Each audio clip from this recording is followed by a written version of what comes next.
তারপরে অনেক জুডিশিয়ালে মামলা লড়ে সুপ্রিম কোর্টের নির্দেশে 2019 সালে বাবরি মসজিদের জায়গা রামলীলাকে দেওয়া হয়েছিল। 2024 সালের 22শে জানুয়ারি ভারতবর্ষের প্রধানমন্ত্রী হঠাৎ করে উদ্বোধন করেছেন রাম মন্দিরের। ভারতবর্ষের কোনো মুসলিম তার বিরোধিতা করেনি, আমরাও করিনি, কিন্তু আমরা দেখেছিলাম সেই রায়ের পরে বাবরি মসজিদকেও ল্যান্ড দেওয়া হয়েছিল। সুপ্রিম কোর্ট বলেছিল উত্তরপ্রদেশের সরকারকে 5 একর জায়গা দিয়েছে, এমন একটা জায়গায় দিয়েছে যেখানে মুসলমানের আবাদি কম, মুসলমানের সংখ্যা কম, তাই সেখানে বাবরি মসজিদ করতে পারেনি বা হয়নি। আমি বাংলায় 37% মুসলমানের বাস, মুর্শিদাবাদে 70% মুসলমানের বাস। অমিত শাহর ক্ষমতা থাকে তো আমাকে রুখবে। অমিত শাহরা মসজিদ ভেঙেছে, আমি পুনর্নির্মাণ করব বাবরি মসজিদের। ভারতবর্ষের সংবিধান আমাকে সেই স্বীকৃতি দিয়েছে, মহামান্য কলকাতা হাইকোর্ট আমাকে সেই ব্যাপারে কোনো বাধাপ্রাপ্ত করেননি এবং সুপ্রিম কোর্টও এই বিষয়ে আমাকে কোনো বাধা দেননি। কাজেই আমি আমার মুসলিম কমের টাকায় বাবরি মসজিদ করছি। আর যদি উনি বলেন যে মমতা ব্যানার্জির সঙ্গে আমার সম্পর্ক, আমি বলবো অমিত শাহের সাথে মমতা ব্যানার্জির সম্পর্ক আছে, তাই তার ভাইপুর গ্রেপ্তার হয় না, তাই তার ভাইপুর বিরুদ্ধে অমিত শাহরা কোনো ব্যবস্থা নেন না। এবং সিবিআই ইডিকে দিয়ে গত 4 বছর ধরে অনেক নাটক করা হয়েছে, কারো বিরুদ্ধে কোনো সাজা দিতে পারেনি ইডি সিবিআই। এখান থেকে বোঝা যায় যে অমিত শাহের সঙ্গে মমতা ব্যানার্জির কোথায় একটা সখ্যতা আছে বা কোথায় একটা যোগসূত্র আছে। কাজেই হুমায়ুন কবিরকে এরাও জব্দ করতে চায়, বিজেপিও তাকে রুখতে চায়, আর মমতা ব্যানার্জিও উপর মুসলমান প্রীতি দেখায়, কিন্তু তাদেরও বকটুয়ের মতো ঘটনা ঘটিয়ে দেয়।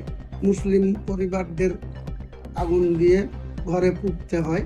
কাজেই বাংলার মুসলমানরা বুঝে গিয়েছে আগামী দিনে মুসলমানরা না সাম্প্রদায়িক বিজেপিকে ভোট দেবে, না তার দোসর মমতা ব্যানার্জিকে ভোট।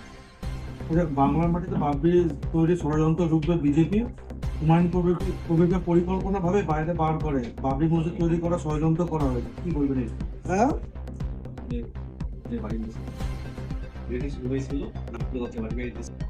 বিজেপি তো রোখার চেষ্টা করছে। বিজেপি তো উত্তরপ্রদেশের মুখ্যমন্ত্রী হুমায়ুন কবিরের বিরুদ্ধে বলেছে রোজ কেয়ামত পর্যন্ত, কেয়ামত তক বাবরি মসজিদ হতে দেবে না। বিজেপির নেতা অর্জুন সিং বলেছে বাবরি মসজিদ যেভাবে অযোধ্যায় ভাঙা হয়েছিল আবার মুর্শিদাবাদে গিয়ে ভাঙা হবে। আমিও বলেছি বিজেপির ক্ষমতা থাকলে মুর্শিদাবাদে এসে বাবরি মসজিদ ভাঙতে আসবে, আমি 10 ফুট গর্ত করে যে ভাঙতে আসবে তাকে মাটিতে পুঁতে দেবো বলেছি, চ্যালেঞ্জ করেছি। চ্যালেঞ্জ অ্যাকসেপ্ট করুক না বিজেপি, দিয়ে এসে বাবরি মসজিদের ধারে কাছে এসে দেখাস না।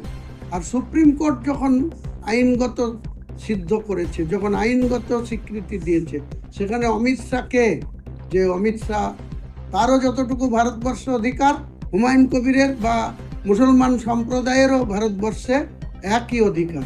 কাজেই ওনারা যতই আস্ফোরণ করুন, ভোটের রাজনীতিতে ভোট পাওয়ার জন্য, হিন্দুদের ভোট এককাট্টা করার জন্য মমতা ব্যানার্জিও পুজো করছেন, মন্দির করছেন, আবার এও বাবরি মসজিদের বিরোধিতা করছেন। এটা তো জানা কথা, যত খুশি করুন না, কিন্তু মুসলমানরা বুঝে গিয়েছে মুসলমানদের অস্তিত্ব মুসলমানরাই রক্ষা করবে, বাবরি মসজিদকে রক্ষা করবে মুসলমান ভাইরাই। আমি মুসলমান ভাইদের সঙ্গে নিয়ে সাম্প্রদায়িক বিজেপিকেও রাজনৈতিকভাবে পরাস্ত করব এবং তার দোসর মমতা ব্যানার্জিকেও ভেতরে ভেতরে বিজেপির সাথে লাইন আপ করে চলা, সেটাও মুসলমানরা আগামী দিনে জবাব দেবে। তিনি আরো জানান যে ভারতবর্ষের সরকার চালাচ্ছেন, ওনারা কখন কি বলেন নির্বোধের মতো। পরিকল্পনা করে যদি বাদ করা হয় তাহলে আমার অনেক জায়গায় তারা যেভাবে হিট করছে বা যেভাবে আমাদের পিছনে লাগছে, সেটা তো নয়। নিশ্চয়ই যদি তলায় তলায় অমিত শাহের সঙ্গে মমতা ব্যানার্জির যে একটা ভেতরে ভেতরে আন্ডারস্ট্যান্ডিং আছে, তার প্রমাণ সিবিআই ইডি কোনো ফাইনাল চার্জশিট দিয়ে তৃণমূলের মন্ত্রী, এমএলএ, আধিকারিকদের কোনো সাজা দেওয়াতে পারে না, এটাই তো প্রমাণ।